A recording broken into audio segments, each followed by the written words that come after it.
भीम और हनुमान 18 सुहावना मौसम था। द्रौपदी आश्रम के बाहर खड़ी थी।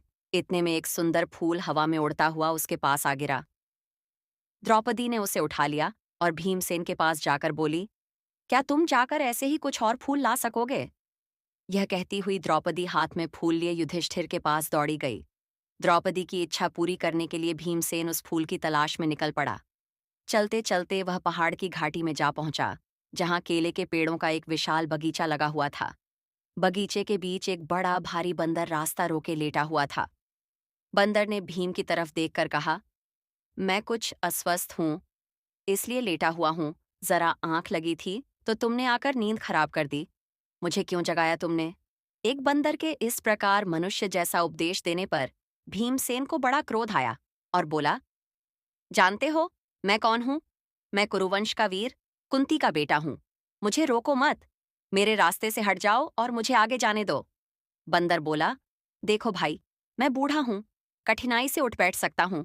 ठीक है, यदि तुम्हें आगे बढ़ना ही है तो मुझे लांग कर चले जाओ। भीमसेन ने कहा, किसी जानवर को लांघना अनुचित कहा गया है, इसी से मैं रुक गया।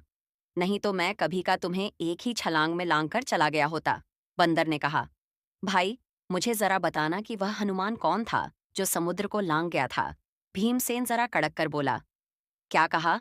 वाह, तुम महावीर हनुमान को नहीं जानते? उठकर रास्ता दे दो, नाहक मृत्यु को न्योता मत दो।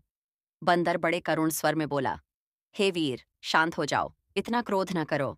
यदि मुझे लांघना तुम्हें अनुचित लगता हो तो मेरी इस पूंछ को हटाकर एक और कर दो और चले जाओ।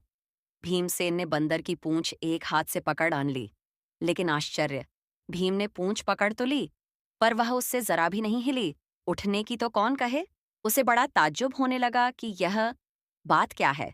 उसने दोनों हाथों से पूंछ पकड़कर खूब जोर लगाया, किंतु पूंछ वैसी की वैसी ही आगाव धरी रही। भीम बड़ा लज्जित हुआ। उसका गर्व चूर हो गया। उसे बड़ा विस्मय होने लगा कि मुझसे अधिक ताकतवर यह कौन है। भीम के मन में बलिष्ठों के लिए बड़ी श्रद्धा थी। वह नम्र हो गया। बोला, मुझे क्षमा करें, आप कौन हैं? हनुमान ने कहा, हे पांडुवीर, हनुमान मैं ही हूं। वानर श्रेष्ठ, मुझसे बढ़कर भाग्यवान और कौन होगा जो मुझे आपके दर्शन प्राप्त हुए। कहकर भीमसेन ने हनुमान को दंडवत प्रणाम किया। मारुति ने आशीर्वाद देते हुए कहा, भीम, युद्ध के समय तुम्हारे भाई अर्जुन के रथ पर उड़ने वाली ध्वजा पर मैं विद्यमान रहूंगा। विजय तुम्हारी ही होगी। इसके बाद हनुमान ने भीमसेन को पास के झरने में खिले हुए सुगंधित फूल दिखाए। फूलों को देखते ही भीमसेन को द्रौपदी थाबर का स्मरण हो आया। उसने जल्दी से फूल तोड़े और वेग से आश्रम की ओर लौट चला।